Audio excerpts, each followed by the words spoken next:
A arte não é um privilégio do artista, é uma sensibilidade natural do ser humano e principalmente da criança.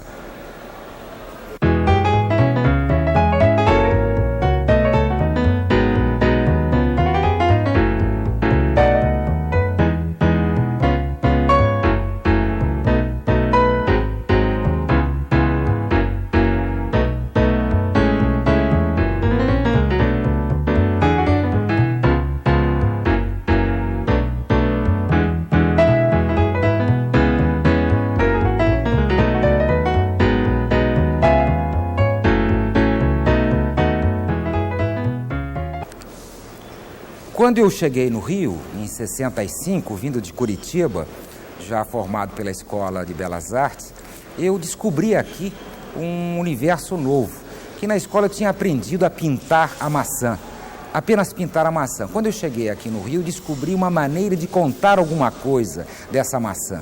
Foi quando eu conheci os grandes humoristas gráficos, Milor Fernandes, Ziraldo, Jaguar, Fortuna, o Enfio, recém-chegado de Belo Horizonte, e foi um período também muito forte, período de ditadura militar, a imprensa usando muito o desenho de humor como uma maneira de gritar.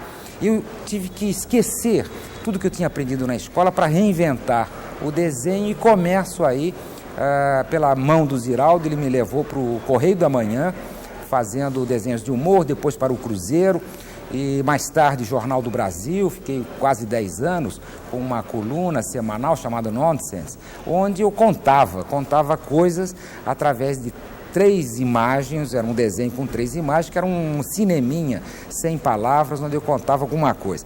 E eu acho que eu aprendi muito naquele período com humor. Quer dizer, não é um humor engraçado, eu acho que eu nunca arranquei gargalhada de ninguém, mas um sorriso, e era o que eu buscava. E hoje, na minha pintura, eu acho que tem refletido ainda esse passado, essa herança pelo desenho de humor, que foi uma maneira de contar. Eu sinto que a minha pintura tem isso, eu preciso contar alguma coisa sempre.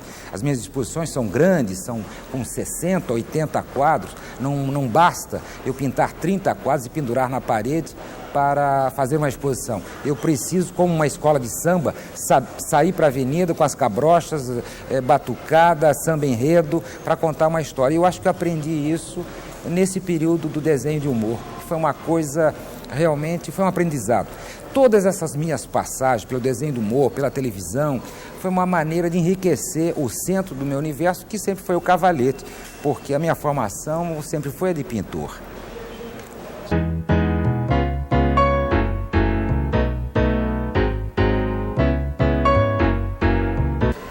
A técnica que eu brinco sempre, que eu chamo de cozinha, o meu ateliê eu chamo de cozinha. Minha mulher, que é uma grande chefe de cozinha, Cordon Bleu, ela chama a cozinha dela de laboratório.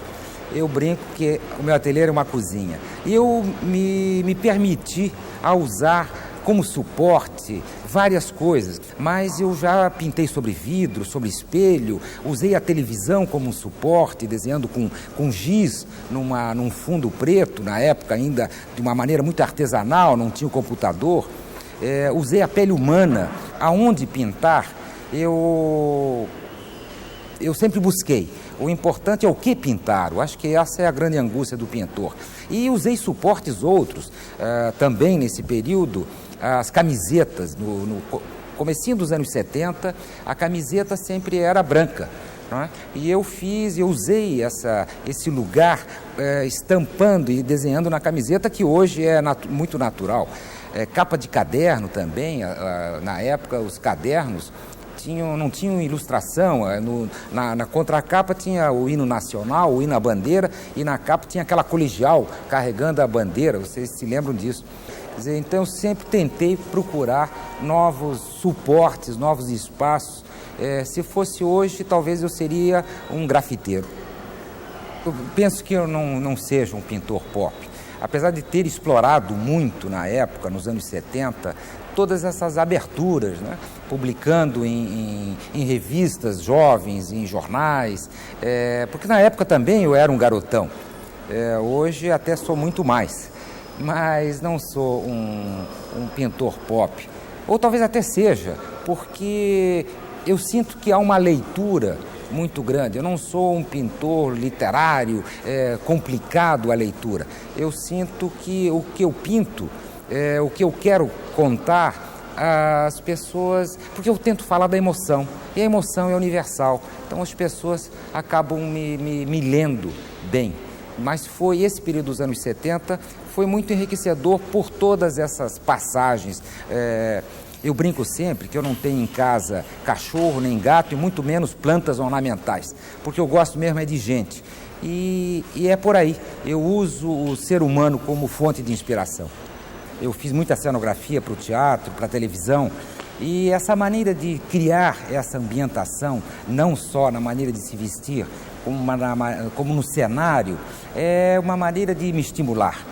Não faço isso para um público, é uma intimidade minha, solitário dentro do ateliê, eu pinto. Talvez a vizinha de binóculo me espie, gostaria até. Mas eu me visto conforme o tema que eu pinto e crio essa ambientação.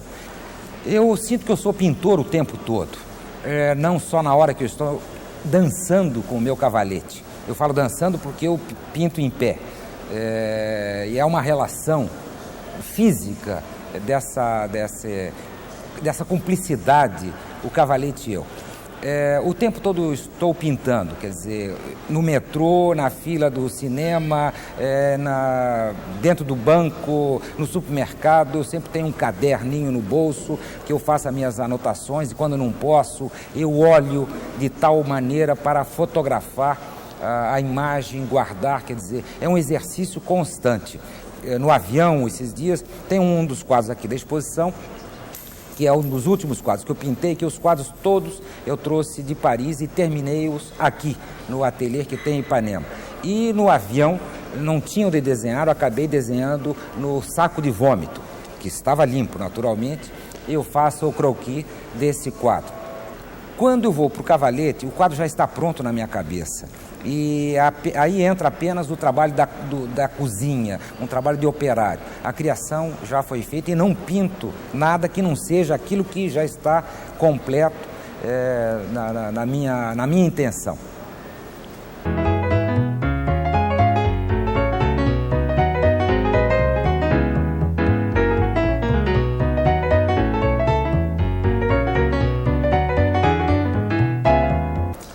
A televisão é uma amante na minha vida que eu nunca consegui me separar. E hoje eu não gostaria de voltar para a televisão, mas toda vez que eu entro num estúdio de televisão e sinto aquele cheirinho, aquela atmosfera, eu fico com aquele frio na barriga de um apaixonado. Mas foi um grande amor bem vivido. E começa isso em 1961, quando eu venho de Joinville e vou para Curitiba fazer a Escola de Belas Artes.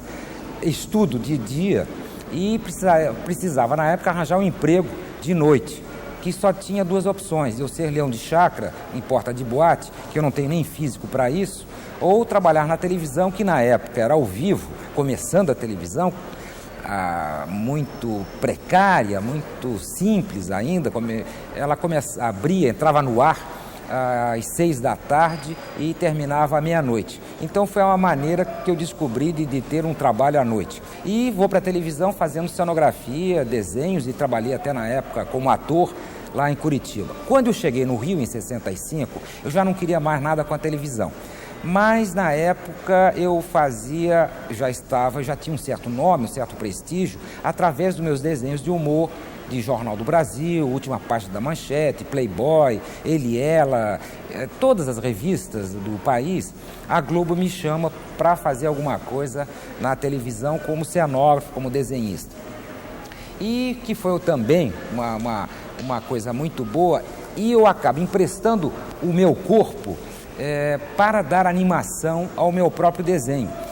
Daí a mímica que eu fiz durante tanto tempo no Fantástico. Não sou um mímico, sou um desenhista que sabe desenhar o gesto. E na época também foi uma intenção minha de fazer aquilo não para o público, mas sim para as pessoas da televisão.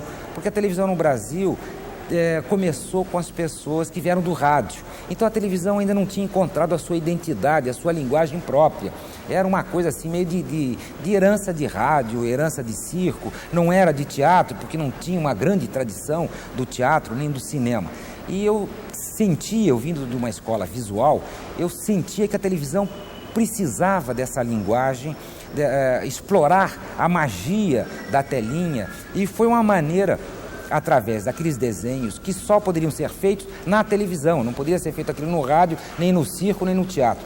Então foi uma maneira de buscar a identidade da televisão, que hoje ela já tem, e com isso eu sinto que eu dei uma pequena contribuição. Eu me sinto um pouco pai e mãe do videoclipe.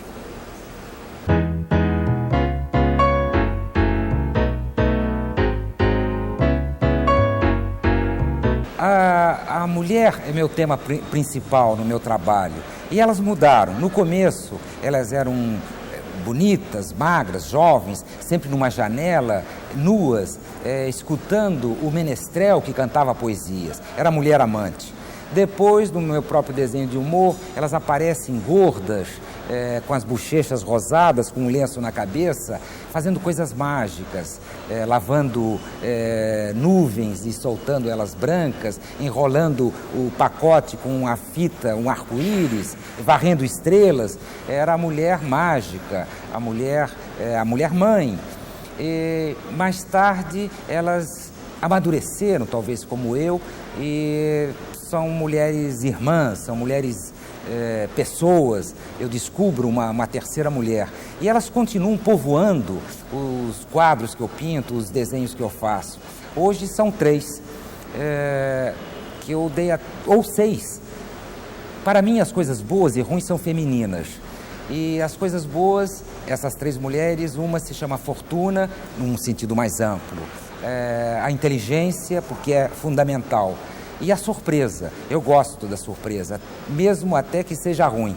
Ou a dúvida, a culpa e a morte, que são as coisas ruins.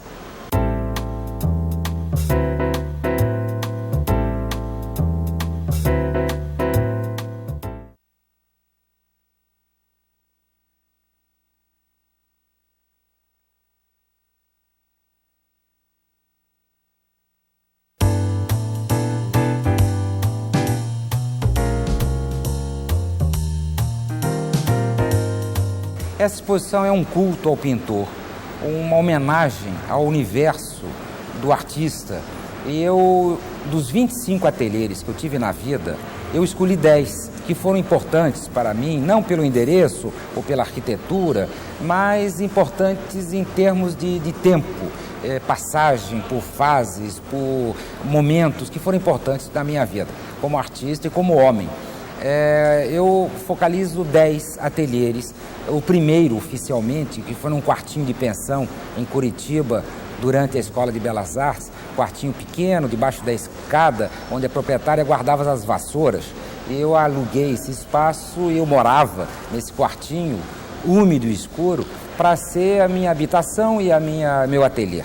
E depois, Rio de Janeiro, na Lagoa, na Barra da Tijuca, depois alguns em Paris, em São Paulo de Vence, na Côte d'Azur, em Nice. Então eu mostro aí 10 ateliês, tem várias versões de cada ateliê.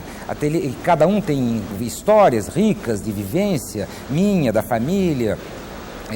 O ateliê de Nice tinha sido, no princípio do século, o ateliê de Raldolphi, um mestre do fauvismo francês, e eu aluguei esse mesmo ateliê. Foi uma coisa muito bonita. E em cada ateliê eu tenho histórias, e conto histórias, inclusive, não satisfeito apenas em pintar os quadros, eu escrevo, é meu jardim secreto escrever. Eu sei que eu sei desenhar, não sei se eu sei pintar e muito menos escrever, mas eu preciso escrever. E conto nessas exposições também com textos e com fotos as vivências de cada lugar que eu passei, desses cenários que eu preciso para me estimular. E eu brinco sempre, de cada ateliê foi uma viagem, e de todas eu fiz um barco. E de seu ventre fértil eu fiz a minha pátria. Eu brinco sempre, quer dizer, a influência. Um artista passando por uma escola, e eu sou rato de museu, eu eu preciso, eu acho que a gente aprende vendo os outros. Eu frequento museus muitos e só fico satisfeito se eu ver 1000 quadros. E as pessoas me perguntam: Juarez, quanto tempo levou esse quadro que você pintou?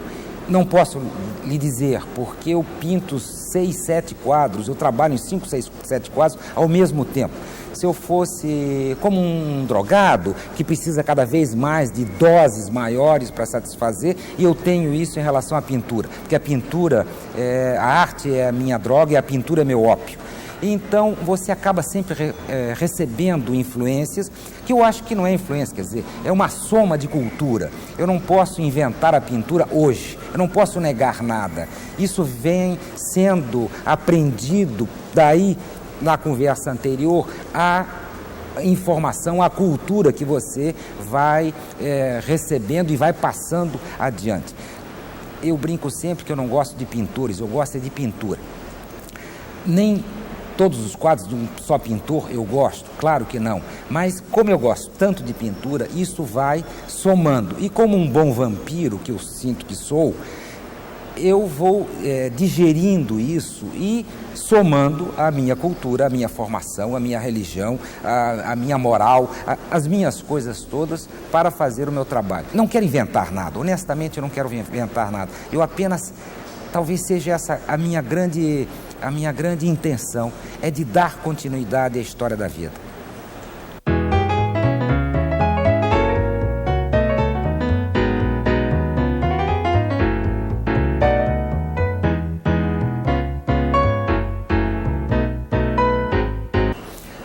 Quando me pede uma encomenda, sempre uma coisa assim que eu preciso de um tempo para pensar, porque eu preciso acreditar naquela encomenda. Nunca digo não, já disse algumas vezes, mas a encomenda geralmente é um desafio, porque você tem que resolver de uma maneira pictórica a intenção de quem pediu. É uma coisa muito boa, já fiz para banco, já fiz para ministério, mesmo para casa, colecionadores. É uma coisa que leva um tempo. Eu me lembro de um marchand que fazia ele uma exposição com o tema circo. E foi um tema que eu nunca tinha percebido, que inclusive é um tema difícil, porque você pode cair numa coisa piegas, numa coisa fácil. E eu disse para ele que não. Bom, a exposição dele, com outros pintores, ele usou o tema circo e um mês depois eu descobri o tema. E passei 2 anos fazendo uma série enorme, usando o circo como sujeito, como tema, e foi uma coisa deliciosa. Então a encomenda é provocadora, a encomenda é uma coisa que provoca o artista. Eu acho que não só para o pintor, um escritor, um músico, deve sentir também a mesma sensação que eu sinto. O pintor brasileiro tem profunda dificuldade de entrar no mercado de arte. Eu não quero discutir qualidade de pintura, isso aí é problema da crítica. E nós temos talento, só que não temos nenhum acesso ao mercado internacional forte de arte. Eu tenho amigos sul-americanos, não brasileiros, que já atingiram cota de 100 a 120 mil dólares quadro. Vivo, jovem, com 50 anos. Nós, brasileiros, temos essa dificuldade, talvez seja até por termos sido colonizados pelos portugueses, que não têm uma grande tradição dentro da pintura, e todos os nossos vizinhos foram colonizados pelos espanhóis, que têm uma herança, têm uma cultura muito forte, e a pintura é cultura. Se fôssemos belga, italianos, espanhóis, alemães, qualquer outra raça, teríamos já esse acesso ao mercado internacional. Então eu acho, tem vários pintores brasileiros que por conta própria saíram aí brigando com moinhos de vento, dando soco em ponta de faca para tentar enfiar uma cunha dentro do mercado internacional. Mas eu acho que nós, pintores brasileiros, temos que invadir mais e deixar também que outros pintores entrem aqui para que haja essa mistura de cultura, essa troca de informações que a gente não faz muito. Eu sinto lá em Paris, nós somos poucos pintores lá e é muito difícil você entrar no mercado, é um trabalho muito árduo, mas que é necessário, porque isso significa divisas para o país. E a França sabe disso. A França recebe muito bem os pintores do mundo inteiro e os cientistas, porque é um país que ganha muito dinheiro, porque o mundo inteiro vai para a Europa, para Paris, ver os seus museus, ver suas galerias, ver a sua arte. E nem todos são franceses. Picasso não era francês, Modigliani tampouco, Van Gogh muito menos, mas são operários que estão lá ainda dando muito dinheiro para o país. E a gente, nós brasileiros, tem que começar a pensar nisso, que temos aqui um talento infernal, quer dizer, um país enorme, com uma cultura que varia a cada 100 quilômetros, isso é maravilhoso, mas esquecido dentro do mercado internacional de arte. Eu acho que a gente só ficar aqui dentro do próprio galinheiro não é saudável. A gente tem que se arriscar, investir na gente mesmo e sair por aí com o nosso quadro debaixo do braço, mostrando para o mundo. Ajude-nos, governo, empresários, porque isso aí dá prestígio e dinheiro para vocês.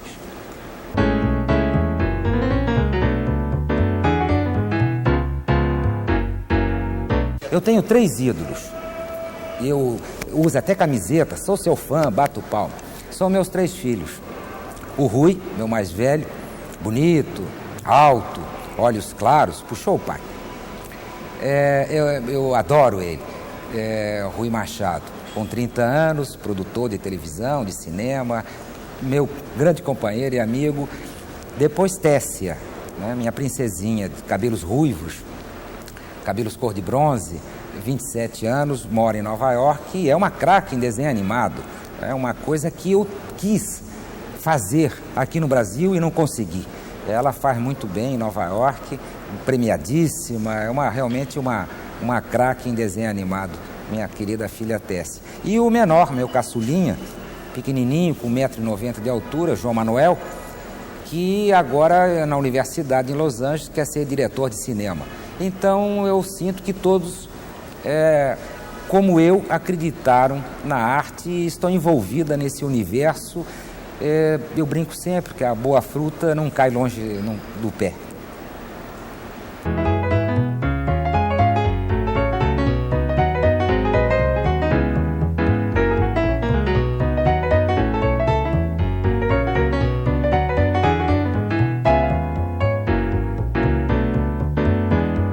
E sou casado e feliz. Eu de peixes, ela de aquário. Eliane Carvalho, mulher linda, de flor no cabelo e faca nos dentes.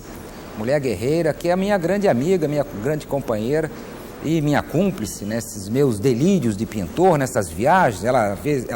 Às vezes ela reclama: puxa, Juarez, somos ciganos, saímos pelo mundo carregando todo esse nosso circo. Mas sempre muito estimulante e eu tenho muito orgulho dela porque ela foi a primeira brasileira e sul-americana a se formar e passar em primeiro lugar na escola Cordon Bleu de cozinha francesa, escola muito difícil e por ódio e inveja dos homens franceses, porque a cozinha na França é um direito do homem. A mulher entra na cozinha apenas para cortar cebolas e lavar as panelas. E é o único lugar que eu não penso em pintura é quando ela me chama para eu lavar as panelas e cortar as cebolas, para ser sua assistente. É o único lugar que eu não penso em pintura, porque continua esse prazer de misturar cores e temperos e cheiros e criar alguma coisa muito saborosa.